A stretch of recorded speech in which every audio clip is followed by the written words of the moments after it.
Buenas tardes, muchachos. Vamos con la clase número 7 de Introducción a la Aerotermodinámica y Propulsión Espacial. Hoy tenemos clase de aerodinámica. Como les había mostrado hace un instante, la clase de aerodinámica, pues obviamente las diapositivas hacen parte de mi persona, y había empezado a comentarles, a hablarles sobre la siguiente pregunta. How planes fly? ¿Cómo vuelan los aviones? Muy simple, muy fácil, ¿no? Pregunta, ¿cómo vuelan los aviones?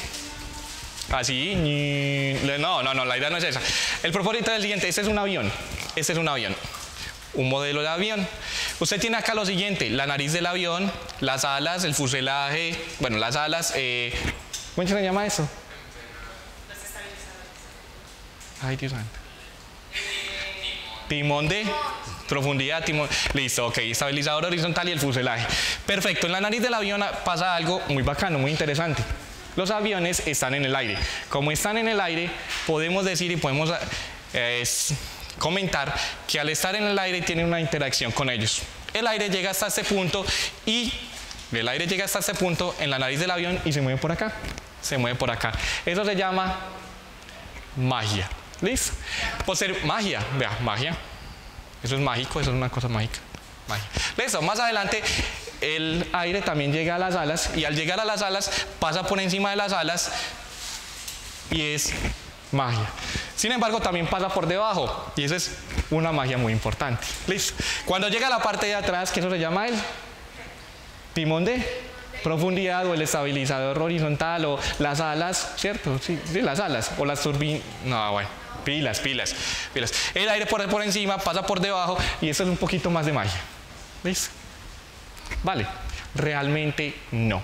Al hablar de magia o de cosas mágicas, en este caso, queremos hacer alusión a algo que ha sido explicado, pero no del todo. Me hago entender. Lo que ocurre es que los aviones funcionan y todos se han montado en los aviones. Samuel se ha montado en un avión, Karina se ha montado en un avión, todos se han montado en un avión, ¿cierto? No se ha montado en un avión. Te invito a que te montes en un avión. Listo. Cuando se monta usted en un avión, usted sabe que despega, y realmente hay cositas interesantes que discutir ahí. La primera, pensemos en esto: la distribución de presiones en lo que llamamos un cilindro. En un cilindro, piense en un cilindro como este cilindro. Lo voy a mostrar uno más perfecto. Como este cilindro que está así en este momento, pero que yo lo voy a girar en esta dirección. Y lo que hay arriba es el aire que está moviéndose sobre ese cilindro en la parte superior, y por debajo del cilindro en la parte inferior. Sencillo. ¿Qué podemos decir? Podemos decir lo siguiente: hay dos cosas interesantes, importantes que decir en aerodinámica, y es que cuando usted habla del aire que se mueve alrededor de un objeto, eso realmente no ocurre, ¿o sí? ¿Usted ve los aviones quietos, el aire pasa alrededor de los aviones? No. Son los aviones los que se mueven alrededor del aire. Bueno, se mueven dentro del aire. Entonces lo que hablamos es realmente de un movimiento relativo. Hacer que los aviones se muevan en el aire es equivalente a hacer que el aire se mueva con los aviones quietos. Y esa idea, esa mentalidad es la que se utiliza para trabajar en lo que se llama los túneles de viento. Listo. Hacer que un objeto caiga y que el aire permanezca quieto es lo mismo que hacer que el objeto permanezca quieto y el aire fluya a través de o alrededor de ese objeto, de ese cuerpo. Listo. ¿Dudas? ¿Qué pasa aquí? Pasa lo siguiente. Cuando usted tiene un sistema de este estilo, usted puede hacer lo que se llama una distribución de presiones. ¿Qué es una distribución de presiones? Simple y sencillo. Usted aquí va a utilizar el tablero como parte del screen. Usted aquí puede señalar varios puntos. El punto 0. Puede señalar también el punto 1. Qué poético, ¿cierto? Punto 1, punto 0. Y un punto donde la velocidad es la de la corriente libre. Si quiere, llámela la velocidad infinita o algo parecido. ¿Qué significa velocidad infinita? ¡Ay, mira! Tiene velocidad infinita. No sea tan. Significa que la velocidad es la de la corriente libre de aire. ¿Listo? Está tan lejos, comillas, está tan lejos que no se ve perturbado su flujo, su velocidad por el objeto que está ahí. Ese objeto se va a llamar un obstáculo. Como algunos cursos que son un obstáculo, no entiendo. Listo, perfecto. El hecho es el siguiente. ¿Qué vamos a escribir ahí? Vamos a escribir lo que se llama el principio de Bernoulli. ¿Qué decía Bernoulli? Daniel. Este era Daniel, ¿cierto? Daniel Bernoulli. Ah, el mismo de las ecuaciones diferenciales. El mismo del libro que usted ve que en las ecuaciones de Bernoulli, ¿cierto? ¿Sí recuerda? Ese mismo. Ese mismo señor escribe lo que se llama el principio de Bernoulli. Y el principio de Bernoulli, recuerden que dice lo siguiente: la presión más la densidad de energía potencial más un medio de la densidad multiplicada por la velocidad, o la densidad de energía cinética, que también se llama, es una constante. Eso permanece constante, eso no varía. Eso no varía, eso no va a cambiar. Ay, ¿qué quiere decir? Hombre, lo siguiente, muy simple, muy sencillo. Presión y velocidad en un fluido que se está moviendo, gracias, son variables que están relacionadas, pero no solamente están relacionadas. Cuando una aumenta, la otra disminuye. ¿Listo? Cuando una disminuye, la otra aumenta. Simple y sencillo. Si aumenta la presión, ¿qué hay que hacer? Pues hombre, baje la velocidad. Y si aumenta la velocidad, la presión debe bajar. ¿Listo? Eso es lo que quiere decir. Adicional a eso, debemos pensar en qué es este término ρGH, que habíamos denominado la densidad de energía potencial. Eso suena como una cosa súper, ¿cierto? Densidad de energía potencial. ¿Qué significa? Significa lo siguiente: esta energía potencial que va a ser del fluido va a depender de la distancia de separación a la línea de corriente central. ¿Qué es eso? Cada una de estas líneas, de estas rayitas que usted ve ahí, se denomina línea de corriente. Cuando usted va a ver un fluido, lo ha visto a lo mejor en varias de las figuras, en varias de las imágenes en internet, hay fluidos que pasan alrededor de los objetos. Y algunos dibujan los carros. Voy a dibujar aquí un carro último modelo.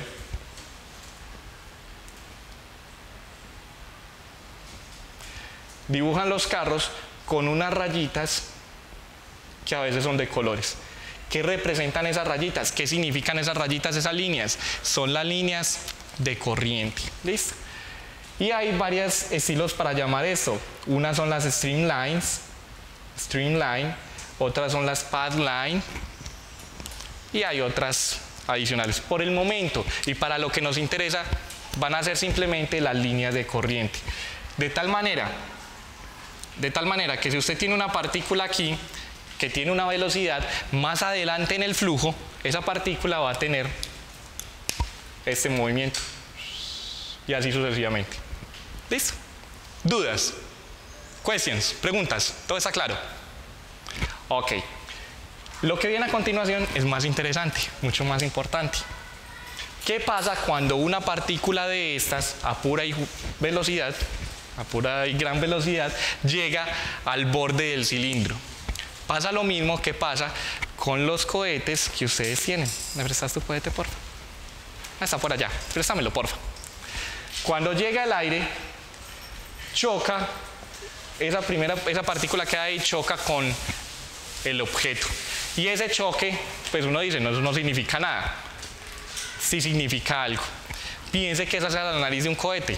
El cohete está aquí, el aire viene en esta dirección, choca una partícula de aire con el cohete en toda la nariz, y eso le genera una ¿qué? Una fricción, una cierta resistencia. Esa resistencia es la que vamos a analizar más adelante. Si usted quiere pensar en un fluido de este estilo, dice que el fluido es un fluido ¿qué? Laminar, o el flujo es un flujo laminar. ¿Qué significa que sea un flujo laminar? Significa que en ese caso usted tiene placas del fluido que se mueven y ellas no tienen una circulación. Palabras más, palabras menos, ellas sí tienen circulación, perdón, no tienen una rotación. Las partículas no están haciendo esto, ¿listo? Sino que ellas se mueven separaditas y nunca se juntan. Eso es un fluido laminar. Para este fluido laminar, en el cual la velocidad es nula, ¿por qué la viscosidad, perdón? ¿Por qué la viscosidad es nula? Porque laminar precisamente. Si fuera, ya, no sé, ya está vivo el cohete, muy bien. Si fuera un cohete que se moviera en un aire cuyo flujo es turbulento, entonces lo que pasaría es que en cada una de esas líneas de corriente usted encontraría partículas que se unen unas con otras. Razón, la viscosidad generaría que las líneas de corriente o el flujo que antes era laminar se convirtiera en turbulento. ¿Por qué? Porque pasa lo mismo como lo habíamos mostrado en la clase anterior, como cuando usted está deslizando las placas o está deslizando las hojas, que ellas se juntan, se arrastran una con otra por la viscosidad en el caso del fluido. Entonces, para un fluido que no tiene viscosidad, para un fluido que es laminar, ¿ese fluido dónde está? Es un fluido ideal, es un fluido perfecto. ¿Dónde encontramos los fluidos perfectos, ideales? En los libros de física, exacto, porque en ningún otro lado existen. Obviamente siempre van a tener algo de viscosidad. Para esos fluidos, usted puede escribir la ecuación de Bernoulli como la acabamos de mostrar. En particular, y es lo que quiero hacer, en lo que quiero hacer énfasis en esta presentación, en esta diapositiva. Recordemos que el tablero no es muy bueno en ese aspecto. Vamos a tomar los puntos 0 y un punto de la corriente libre de aire, en cuyo caso tendremos lo siguiente: un punto en la corriente libre, un punto donde la velocidad es infinita y un punto donde la velocidad es V2. ¿Qué escribe usted? La presión infinita más la densidad infinita, gravedad infinita, ya les voy a decir, altura infinita más un medio de la densidad infinita, velocidad infinita al cuadrado. Listo, esa es la primera parte. La segunda es la presión 2 más la densidad 2, aceleración gravitacional 2, altura 2, más un medio, densidad 2, velocidad 2 al cuadrado. Noten que es la misma forma de la ecuación, lo único que está cambiando son los puntos. Si esta ecuación para la primera línea permanece constante, significa que usted puede tomar dos puntos e igualarlos. ¿Listo? ¿Qué quiere decir esto? ¿Qué es G infinito? Hombre, la gravedad en un punto que está lejos del obstáculo. Esa aceleración gravitacional en un punto que está lejos del obstáculo será distinta o será diferente a la que conocemos usualmente. No, pues la misma aceleración gravitacional. Depende de dónde está respecto a la superficie de la Tierra, pero suponga que está en un nivel donde la aceleración gravitacional es 9,8 y los cambios de altura son prácticamente los cambios de altura son prácticamente despreciables. Entonces G es constante. Como el flujo es laminar, como el fluido es ideal, la densidad es constante o varía. Es decir, es un flujo o es un fluido compresible o incompresible, o es incomprensible. Yo conozco gente que es incomprensible. No voy a hablar de ellas ahora, ni voy a hablar de ellos ahora, pero bueno. El fluido es incompresible, o sea que la densidad permanece constante. Eso significa que estas densidades o estos valores son los mismos. ¿Vamos bien? Ahora, ¿qué es P infinito? Es la presión en un punto lejos del obstáculo. Si el objeto está en la superficie de la Tierra, esa presión deberá ser la presión ¿qué? Atmosférica, normalita. Entonces, si quiere, déjela como P infinito para que tenga esa idea, o escríbale presión atmosférica, es indiferente. ¿Qué pasa entre este punto y este punto? ¿Qué es lo que estamos escribiendo? ¿Yo por qué le puse 2, muchachos? Me excusan. No es 2, es 0. Ya la costumbre con los números y la vejez. ¿Listo? H0 de 0, mentiras. Listo, muy bien.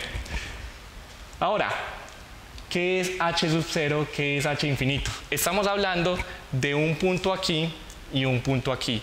¿Será que habrá cambios de altura? ¿Habrá cambios de altura a lo largo de esta línea de corriente del fluido?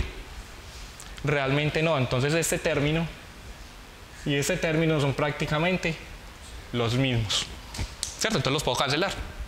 Eso quiere decir que yo puedo hacer esto, borrarlos aquí si quiero. Y la ecuación se queda escrita aún más bonita. Se va reduciendo. Incluso, aún hay más. Este punto 0, ese punto 0, que es el punto donde la partícula choca, en ese punto las partículas tienen ¿qué velocidad? Velocidad nula. Y se conoce como un punto de remanso o de estancamiento. ¿Listo? Punto de remanso o de estancamiento. La velocidad es nula, o sea que esto también es 0. Y la ecuación me queda escrita de esta manera.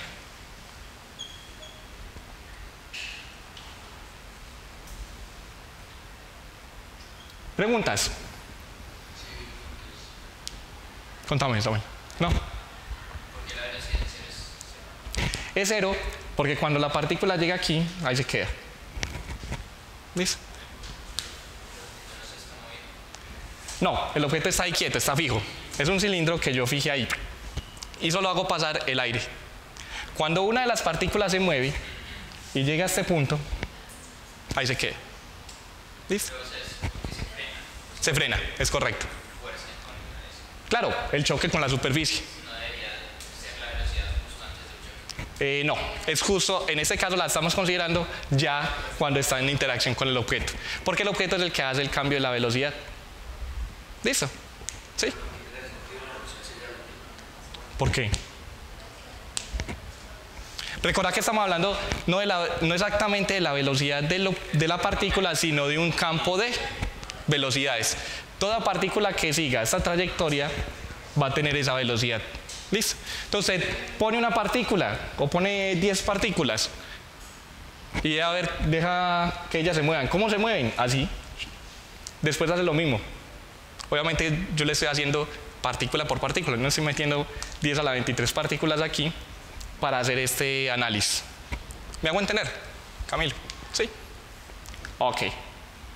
¿Qué pasa entre un punto que esté por aquí y el punto 1 de la figura?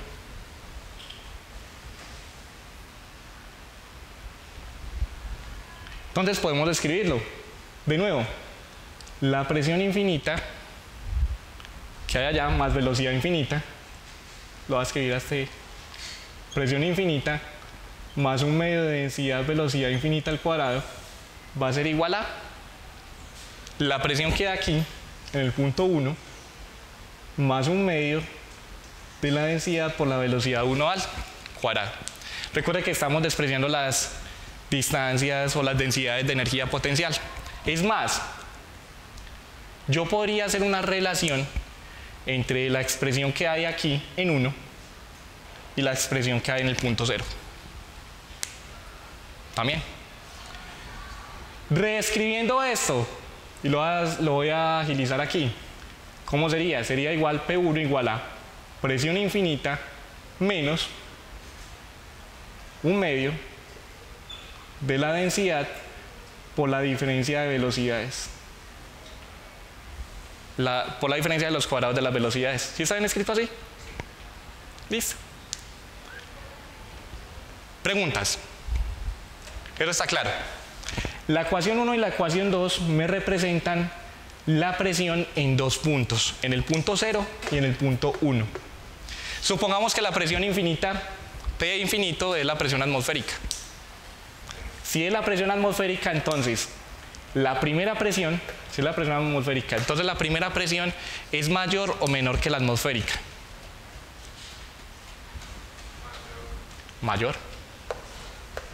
Es un factor que está aquí, adicional. Y la segunda presión es una presión mayor o menor que la atmosférica. Menor. Entonces, la presión en el punto cero, o en el punto cero en realidad, el punto cero, es mayor que la atmosférica y aquí la presión es menor que la atmosférica. Bueno, ¿y eso para qué? ¿Lo que quiere decir? Simple.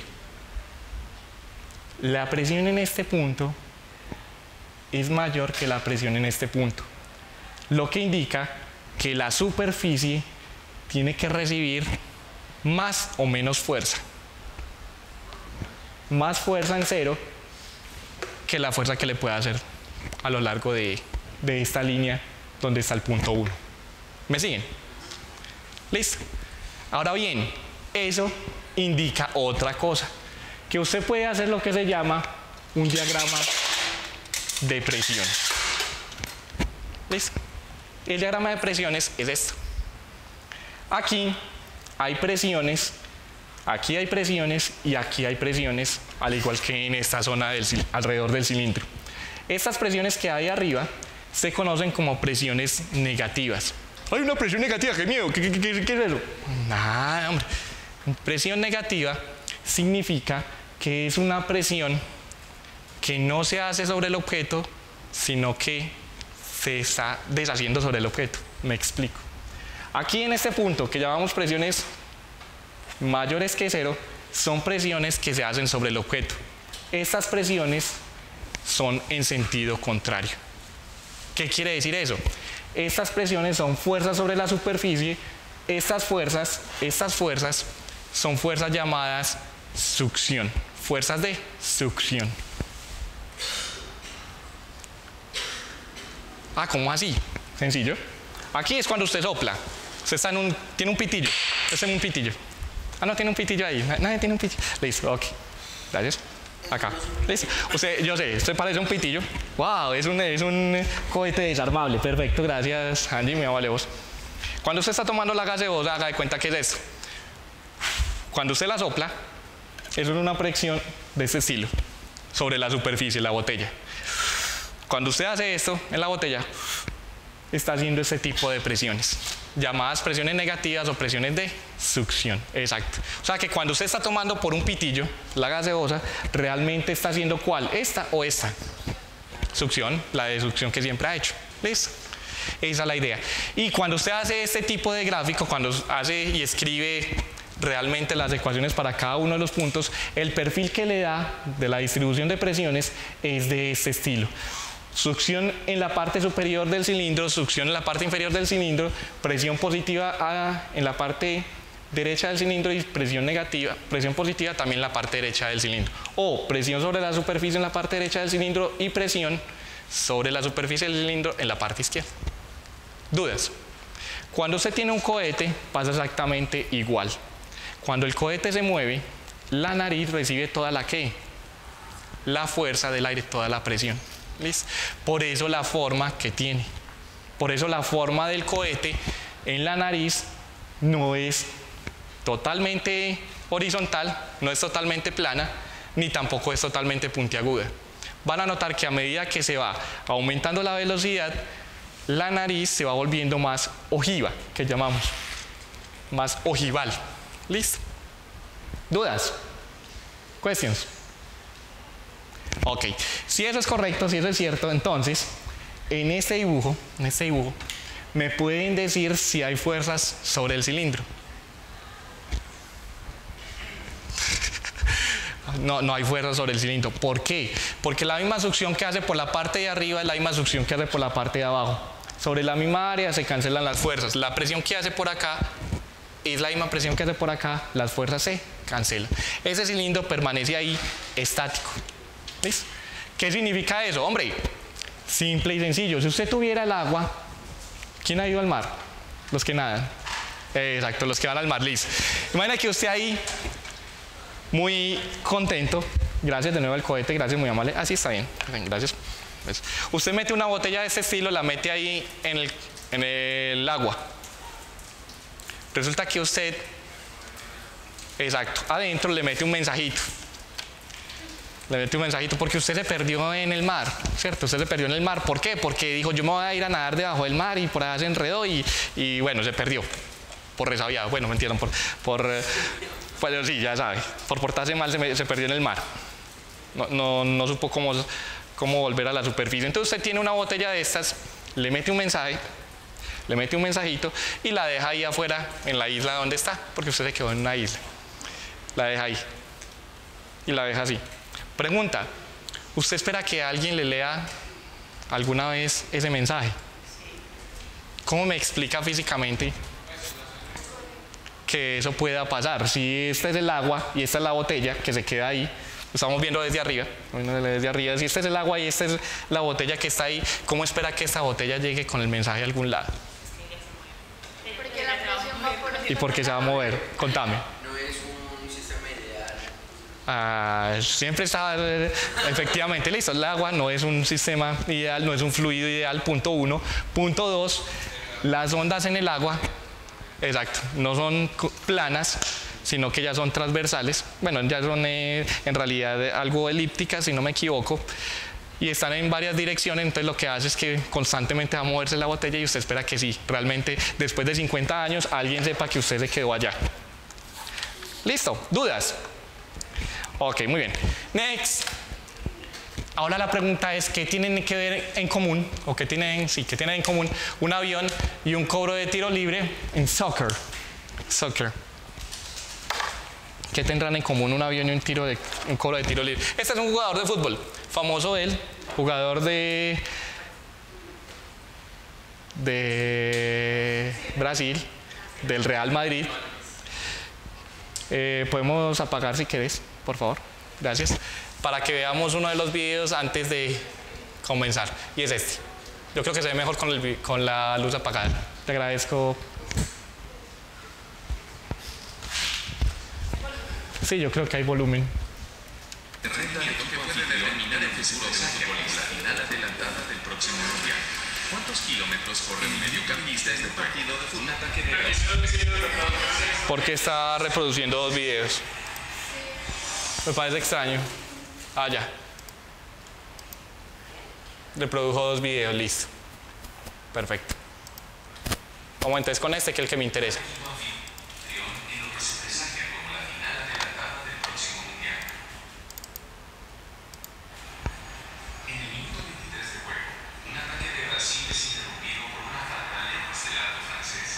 ¿Se escucha bien ahí? ¿Sí?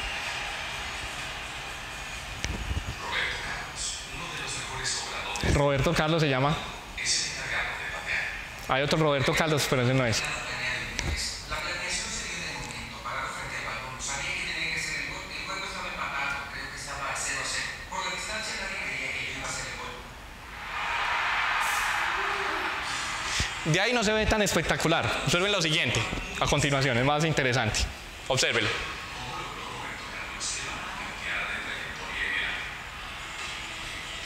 Siempre busco al lado del arco, siempre una publicidad entonces fuera del arco para cobrar en esa dirección y luego me abro y veo la curva que el balón va a hacer, ¿me comprenden? Coloqué el balón y lo único que hice fue observar al jugador de Francia que estaba fuera de la barrera. La barrera estaba aquí y había un jugador afuera, fue él y me dio la referencia para que el balón hiciera el gol. Yo me perfilé para patear por el lado izquierdo del riego. Eso es algo imposible, pero lo hicieron.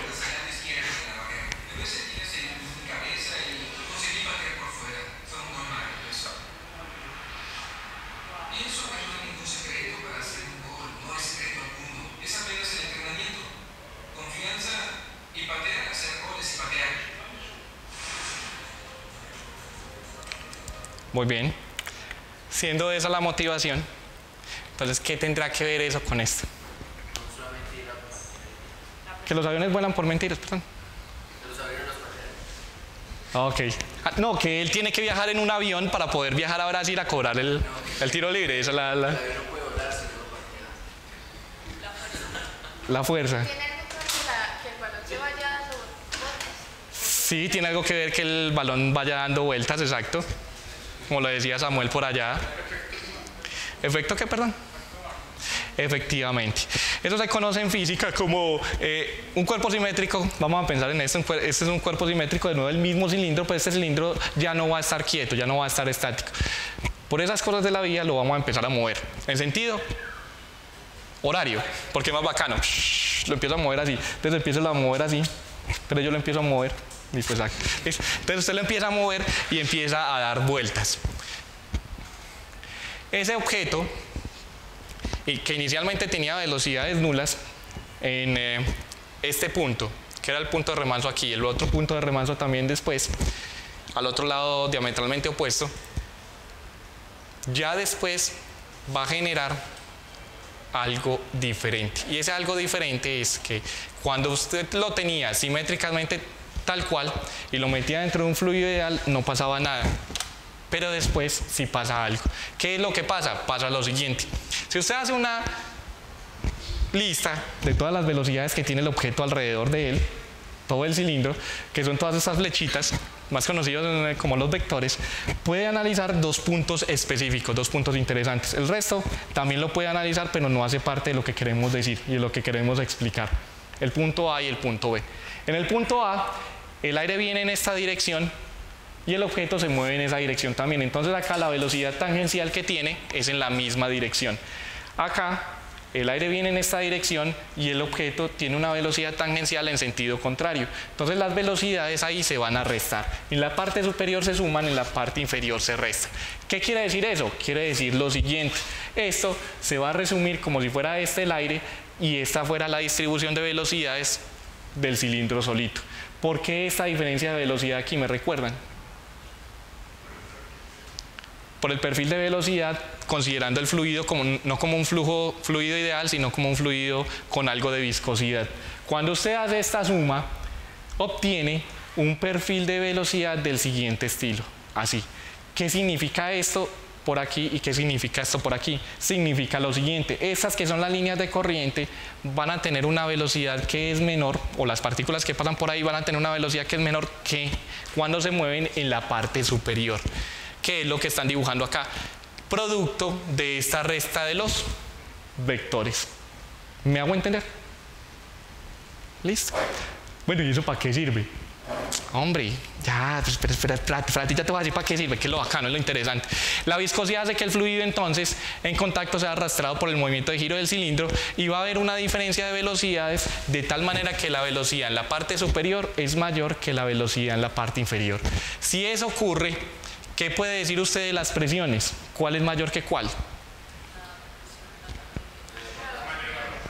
La presión es mayor en la parte de abajo que en la parte de arriba, ¿cierto? Si ustedes notaron, aquí hay una flechita rojita en la diapositiva anterior que indica que hay una fuerza resultante en esa dirección. Eso es lo que se conoce como el efecto. Y eso es lo que ocurre cuando este señor cobra un tiro libre. El aire va en esta dirección, moviéndose así alrededor del balón, y el balón en este caso está girando en sentido antihorario. Esta sería la resistencia del aire, esta sería la dirección de giro, del balón, esta es la dirección en la que se mueve la pelota, y el efecto hace que el balón se mueva en esa otra dirección perpendicular. ¿Listo? Ahora, espera.